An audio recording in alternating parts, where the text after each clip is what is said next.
Don't get to say that too often at the ballpark. Dogs usually take Mondays off, don't even practice on Mondays. Monday night at Pete Biden Field at Bob Bennett Stadium with former Bulldog player and assistant coach Brian Marsubian.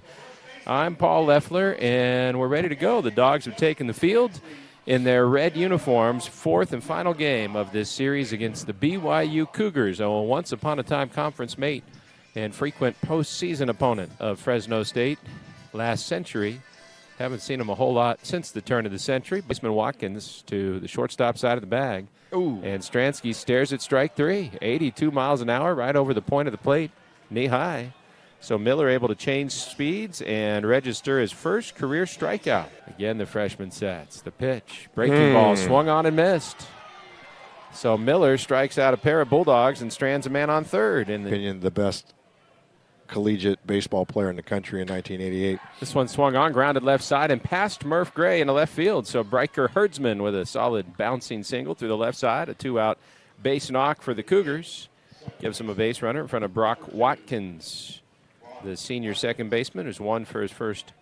So we go back and forth, and Lance, we go in the restroom and change up, swung on and missed. After a lengthy battle, Munster goes down, and not to delay your story further, Brian, but Owen Miller's doing a good job of changing speeds and keeping these Dogs off balance. He really is, and I mean, for his first start as a freshman on the road, and so far he's mixing it up pretty good. The Cougars, Ariola's pitch, a fastball hit on the ground hard, past the diving glove of Murph Gray at third. Took one step to his left, laid out, but came up just short, and a hot shot by Jones, who has his second hit of the season. He's been aboard twice, tying run aboard for BYU and Cooper Vest. My baseball career as an athletic trainer to this point. Oh, 2-0, swung on and hammered high in the air, deep down the left field line. That's plenty fair, and it's gone. It's the back fence of the bullpen. So Luke Anderson surges the Cougars in front. A two-run towering tater to left with 2 outs in the fourth, and BYU moves in front 2-1. That ball was touched. It was a fastball up and in, but he sure got to it. The pitch, fastball swung on, chopped on the left side. Jones charging, gets one hop and applies the tag on a head-first sliding Trevino, who, had he known that, in everything that he does, so measured. First pitch fastball swung on and tagged a hooking liner beyond the shortstop Trevino and into left field. So Brock Watkins has his second hit of the season, a one-out single here in the fifth. Did 2 balls, 2 strikes on Murph Gray. Johnson's pitch, fastball swung on and scorched, but on a line to left field, and the left fielder Anderson makes a backpedaling catch right in front of Bob Bennett's retired number. Isn't that crazy? 2 balls, 2 strikes on the senior Bobby Blanford. The lefty Johnson deals, and a called strike 3. Looked pretty low. Bobby's still standing there. He did bend down. Maybe that shrunk his strike zone, but he goes down looking to end the. I bet. Just for that. Runner goes again. 3-2 as a fastball swung on and missed. A good throw to second is juggled by the shortstop Robinson, so Rodriguez is safe. Robinson couldn't squeeze the ball in the glove to get the tag on. Actually, that's the second baseman, Watkins. So Rodriguez catches a break at second. The inning continues. Trevino, the strikeout victim. First appearance of the year for Mark, so that's his first strikeout. You will never see. And he swings and tips it into the glove of the catcher, Goff. You will never. I'll finish that thought. You will never see a batter swing and not hit a catcher's glove and complain that he hit the catcher's glove. Missed somewhere, 2-1. Watkins, right-handed batter, swings at this one, hits it hard, but Saldivar takes it off the rib cage, and it ricochets into second. Saldivar was playing him up the middle. The ball came right at him, but hit really hard and spun up into his chest. Trackman that one. Let's see what the. That I think has a pretty big. 2-2, another breaking ball.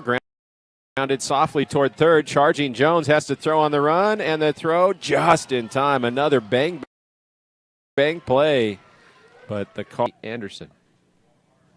And the pitch hit on the ground up the middle to his left. Trevino can't get it. It's through into center, but Collins is there, and Vest has to stop at second on the play. So Herdsman at first, and Anderson's pitch. Another slider grounded in the hole at short. Trevino has trouble with it. It rolls past him into the outfield, and they won't get it out. So the Bulldogs' first error of the ball game comes here in the top of the 8th and allows the Cougars to load the bases for a second straight inning. 2 dogs, full count, bases loaded, 2 outs. The pitch, slider, swung on, line softly to left. That's a base hit. It's going to tie the game. The throw from Rodriguez in left is through to the plate, but too late. And a 2-run single for Parker Goff has brought us even at 4 apiece in the top of the 8th inning. Boy, heck of a throw from Rodriguez in left. He put it on the money to the catcher Stransky. I didn't think they had a shot.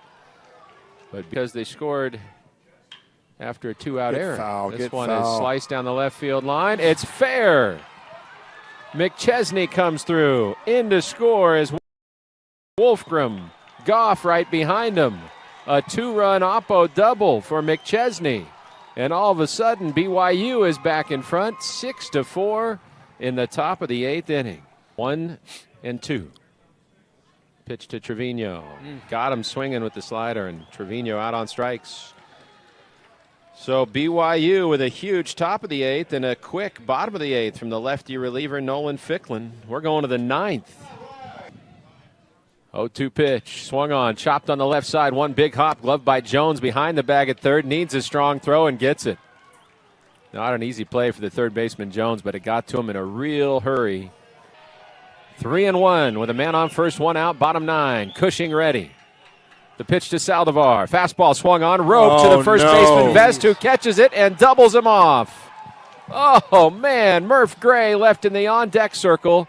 If Cooper Vest wasn't holding the runner, he doesn't catch that. It's extra bases, and Gray has a chance to win it. But he was holding the runner. He made a great play and then beat Stransky back to the bag to end the ball game.